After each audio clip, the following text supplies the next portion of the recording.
सुनीता इतनी ठंड में घर के बाहर सिकुड़ कर बैठी हुई है और सिसक सिसक कर रो रही है। बारिश की वजह से मिट्टी गीली हो गई है, इसलिए सुनीता को और ज्यादा ठंड लग रही है। माँ, आप मुझे छोड़कर क्यों चली गई माँ? आज आप होती तो अब तक मेरी शादी हो चुकी होती और मैं अपने पति के साथ कितनी खुश होती। ये सुनकर सुनीता की सौतेली माँ बिमला बाहर आई। अच्छा, बड़ा शौक है शादी करने का, तुझे कॉलेज भेजना ही नहीं चाहिए था। तो जैसी गंदी नाली के कीड़ों को तो पैरों के तले रखना चाहिए, बिल्कुल ऐसे। ये बोलकर बिमला ने सुनीता को एक लात मारी। सुनीता गीली मिट्टी में गिर गई और वो पूरी तरह से भीग गई। बिमला उसे बाहर रखकर ही अंदर चली गई। पूरी रात ठंड में भीगे कपड़े पहने रहने के कारण अगले दिन सुनीता को बुखार हो गया, लेकिन बुखार से भी उसे छुट्टी कहाँ मिलती है। इसी हालत में उसे घर का काम करना पड़ा। पूरा दिन काम करके वो आंगन में गई और वहाँ एक पेड़ के नीचे धूप में बैठकर रोने लगी। असल में सुनीता की माँ बड़ी अच्छी थी, लेकिन सुनीता जब छोटी थी तब एक बीमारी से उसकी माँ की मौत हो गई। सुनीता, अपना ख्याल रखना बेटा, मैं जा रही हूँ, मुझे याद करना। नहीं माँ, आप मत जाइए आप। सुनीता रोती रही। उसकी माँ का देहांत हो गया। एक बच्चे से जब उसकी माँ चली जाती है तब उसके दिल में क्या होता है वो और कोई नहीं समझ सकता। उसका बाप भी नहीं समझा और एक हफ्ते के बाद ही उसके बाप ने बिमला से शादी कर ली। आज से मैं इस घर की मालकिन हूँ। ए सुनीता, तू मेरी नौकरानी है, मैं जो भी कहूँगी वो चुपचाप सुनना, नहीं तो तुझे उठा के शेर के मुंह में डाल दूंगी। बिमला का बड़ा भाई सुरेश चिड़ियाघर में काम करता था, इसीलिए बिमला सुनीता को ये बोलकर धमकाती थी। सुनीता डर जाती थी और डर के मारे घर का सारा काम करती थी।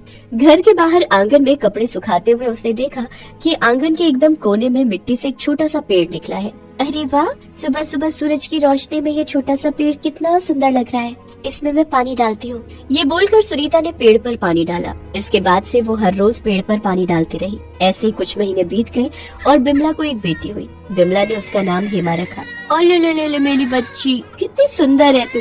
देखना, मैं तुझे कोई तकलीफ नहीं होने दूंगी।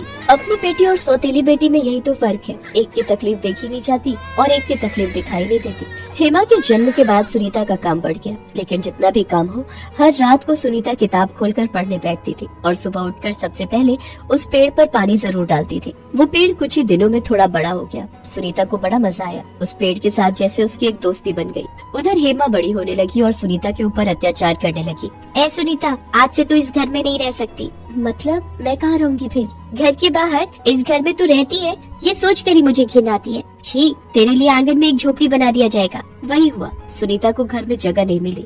जिस घर में उसकी माँ की यादें थी उस घर से ही उसे निकाल दिया गया। उसके पिता काम से बाहर रहते थे, इसीलिए उन्हें कुछ पता भी नहीं चला। घर के बाहर लकड़ी और पत्तों से एक झोपड़ी बना दी गई और सुनीता उसी के अंदर रहने लगी। बारिश में भीगने लगी, ठंड में कांपने लगी, धूप में उसका रंग भी काला पड़ गया और इसी बात को लेकर माँ बेटी मिलकर उसका मजाक उड़ाने लगी।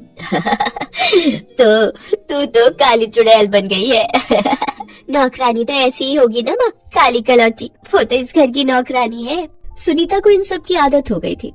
ऐसे ही दिन बीतते गए। सुनीता और हेमा जवान हो गई, दोनों कॉलेज में भर्ती हो गए। हेमा को अच्छे कॉलेज में भर्ती किया गया, लेकिन सुनीता के लिए बिमला ने एक भी पैसा खर्च नहीं किया। सुनीता एक सरकारी कॉलेज में भर्ती हुई, वो भी अपनी सौतेली माँ से बहुत लड़ झगड़ने के बाद। इतने में एक दिन बिमला का भाई सुरेश उसके घर पर आया। सुरेश को चाय देते हुए सुनीता के हाथ से चाय की प्याली गिर गई और सुरेश बहुत गुस्सा हो गया। दीदी, ये कैसी नौकरानियों को पाल रखा है आपने? ढंग से चाय भी नहीं दे सकती। अगर ये मेरी नौकरानी होती तो अब तक ये मेरे शेर के पेट में होती। शेर की बात सुनकर सुनीता डर गई। उसे बचपन की याद आ गई जब बिमला ये कहकर उसे डराया करती थी। असल में चिड़ियाघर में काम करते हुए सुरेश को 30 साल हो गए थे और वो रोज सुल्तान को खाना डालता था। सुल्तान चिड़ियाघर का सबसे बड़ा शेर था और वो सिर्फ सुरेश के हाथों से ही खाता था। इसी चौड़ में वो सबको डराया फिरता था और सुनीता को शेर से बहुत डर लगता था। क्या सुना ना सुनीता, अगर मेरी बात न सुनी तो तुझे बांध के सुल्तान के सामने फेंक देगा मेरा भाई। सुनीता मन लगाकर घर का काम करने लगी। सुनीता जिस पेड़ पर पानी डालती थी वो पेड़ अभी बहुत बड़ा हो गया था। सुनीता ने उस पेड़ को ही अपना दोस्त मान लिया था। हर रोज काम खत्म करके वो उस पेड़ के नीचे जाकर बैठती थी और उससे अपने दुख की कहानी सुनाती थी। तुम ही मेरे दोस्त हो पेड़, इस दुनिया में मेरा और कोई नहीं है। सभी मुझे डराते हैं, धमकाते हैं, मारते हैं, पीटते हैं, लेकिन तुम मुझे साया देते हो, मुझे हवा देते हो। तुम जैसा दोस्त और कहा। मैं तुम्हारे साए में अपनी जिंदगी बिताना चाहती हूँ। ये बोलकर सुनीता पेड़ के नीचे सो गई और रोने लगी। उधर कॉलेज में हेमा को एक लड़का पसंद आया। उस लड़के का नाम आकाश था। आकाश अमीर घर का लड़का था।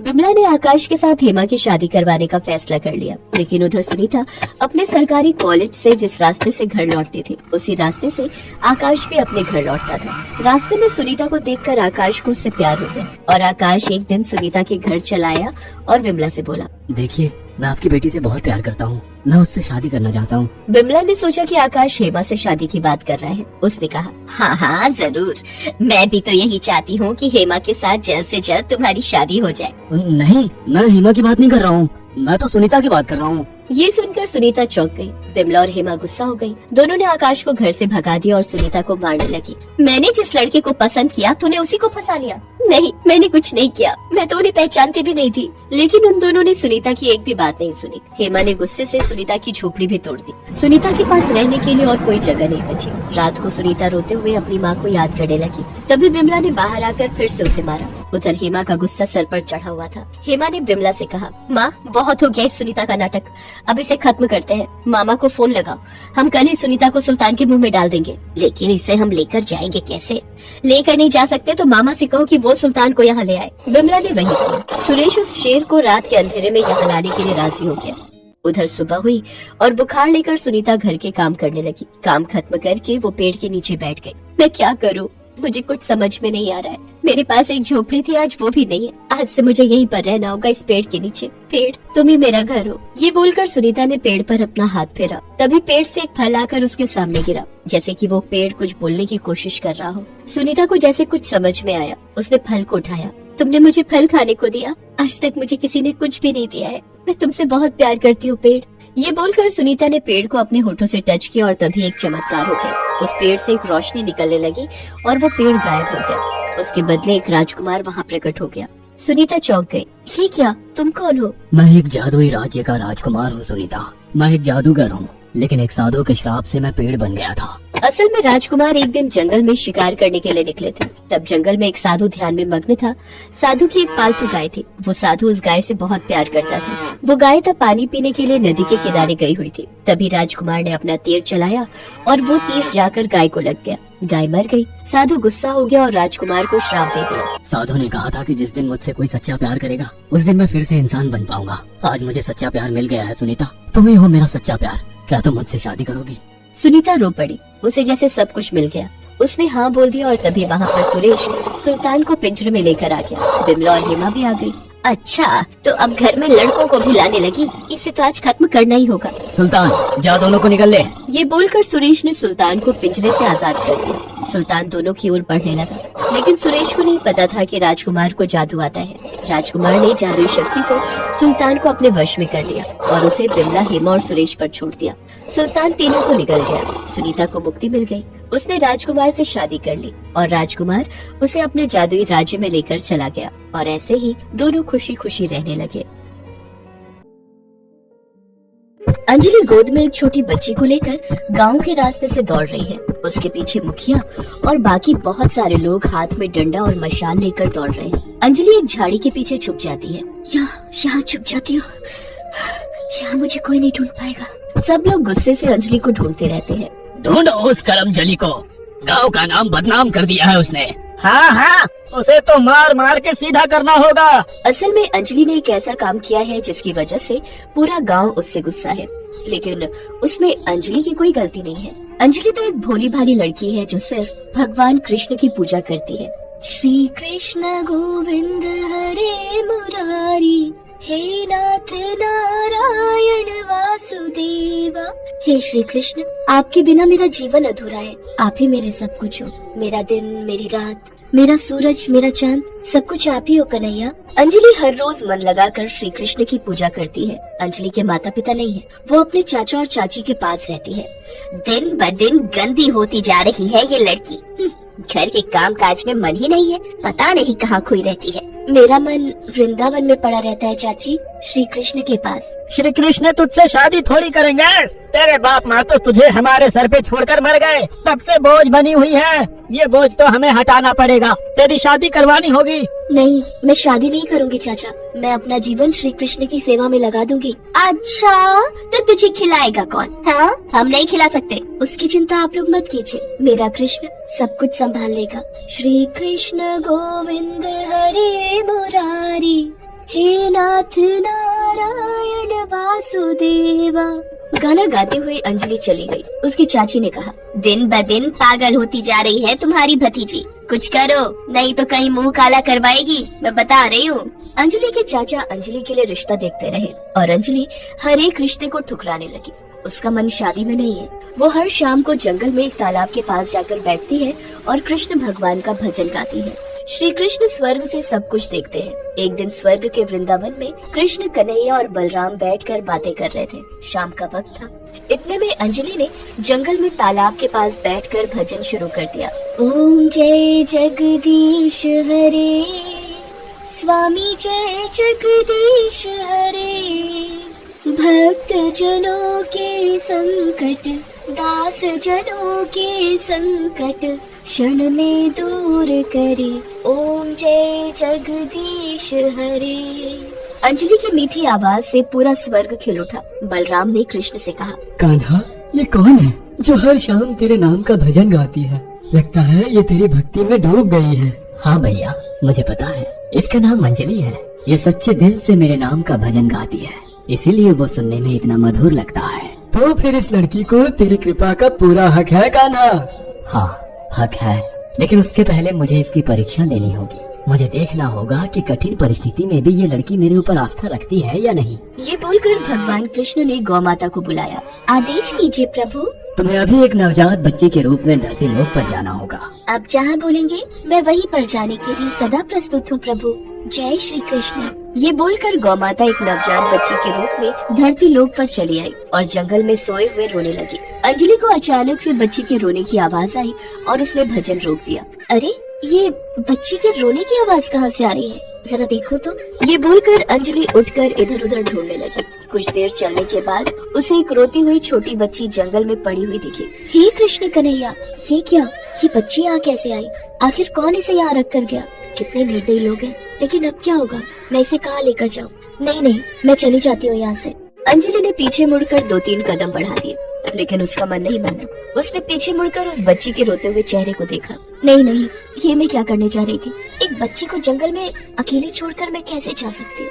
ये बोलकर अंजलि ने उस बच्ची को गोद में उठा लिया और फिर अपने घर की ओर चली गई। रात हो चुकी है, इसीलिए उसके चाचा और चाची खाकर सो गए हैं। अंजलि उस बच्ची को लेकर चुपके से घर के अंदर घुस गई और अपने कमरे में जाकर दरवाजा बंद कर दिया। तभी वो बच्ची रो पड़ी। अरे रुक जा, ये क्या, अब सबको पता चल जाएगा। रुक जा मेरी माँ, रुक जा, तुझे भूख लगी है? रुक रुक रुक रुक जा, मैं अभी दूध लाती हूँ।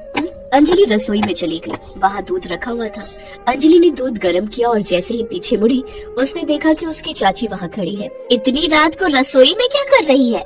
अंजलि घबरा गई। उसने कहा, भूख लगी थी चाची, भूख लगी थी, इसीलिए दूध पीने आई थी। है?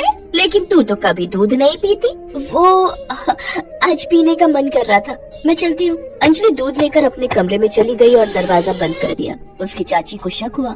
अंजलि ने बच्ची को दूध पिलाया और शांत किया, लेकिन अगले दिन सुबह ही वो बच्ची जोर जोर से रोने लगी। अंजलि की चाची ने यह सुन लिया। भला घर में बच्चे के रोने की आवाज कहाँ से आ रही है? ये बोलकर चाची ने अंजलि के कमरे का दरवाजा खोला और देखा कि अंजलि एक बच्ची को गोद में लेकर सहला रही है। उसकी चाची चौंक गई। हे राम, ये मैं क्या देख रही हूँ? ओ जी, सुनते हो? ये देखो, मैं आपसे कहती थी ये लड़की कहीं न कहीं मुंह काला करवा कर आएगी। ये देखो, ये बच्ची लेकर घर आई है। अंजलि के चाचा भी आ गए और ये देखकर गुस्सा हो गए। अच्छा, तो इसीलिए एक के बाद एक रिश्ता ठुकरा रही थी। बता, इसका बाप कौन है? बता। चाचा, चाची, मेरा यकीन कीजिए, ये मेरी बच्ची नहीं है। इतने में पूरा गांव वहाँ इकट्ठा हो गया। मुखिया जी भी चले आए। करमजली सुबह शाम भगवान कृष्ण का नाम जपती है और बाहर जाके ये सब करती है। मारो इसे, इसने गांव का नाम बदनाम कर दिया है। मुखिया अंजलि को मारने के लिए आगे बढ़ा। अंजलि उस बच्ची को गोद में लेकर दौड़ने लगी। गांव के लोग अंजलि पर पत्थर फेंकने लगे। एक पत्थर अंजलि के सर पर लग गया और उसके सर से खून निकलने लगा। अंजलि जंगल में जाकर झाड़ियों के पीछे छुप गई। मुखिया उसे ढूंढ नहीं पाया और गांव लौट आया। सर पर पत्थर लगने के कारण अंजलि की मानसिक स्थिति गड़बड़ हो गई। वो पागल हो गई। वो अपने ही मन में कहती रही, हाँ हाँ ये मेरी बच्ची है, हाँ इसके पिता स्वयं कृष्ण है, हाँ हाँ कृष्ण है कृष्ण है। अंजलि जंगल में ही रहने लगी। एक दिन मुखिया ने अंजलि को देख लिया और पूरे गांव को बुलाकर अंजलि को मारने लगा। बोल, कहाँ मुंह काला करवा के आई है? बोल, कौन है इस बच्ची का बाप? कृष्ण, कृष्ण भगवान, भगवान कृष्ण है इसके पिता, हाँ हाँ भगवान कृष्ण। मजाक चल रहा है क्या यहाँ? पूरे गांव का नाम मिट्टी में मिला दिया, गांव के नाम पर कलंक लगवा दिया। कलंक? ठीक है, मैं अभी शादी कर लेती हूँ। अंजलि के कमरे में कृष्ण भगवान की एक मूर्ति थी। जंगल से अंजलि ने दौड़ लगाई और घर पहुंचकर उस मूर्ति को बाहर ले आई और उसके बाद उस मूर्ति से शादी कर ली। हे कृष्ण कन्हैया, आज से आप ही मेरे पति हो, आज से मैं आपकी पत्नी हूँ, मुझे स्वीकार कीजिए प्रभु। ये देखकर गांव वाले हंसने लगे। ये देखो पागल लड़की का पागलपन, कृष्ण की मूर्ति से शादी।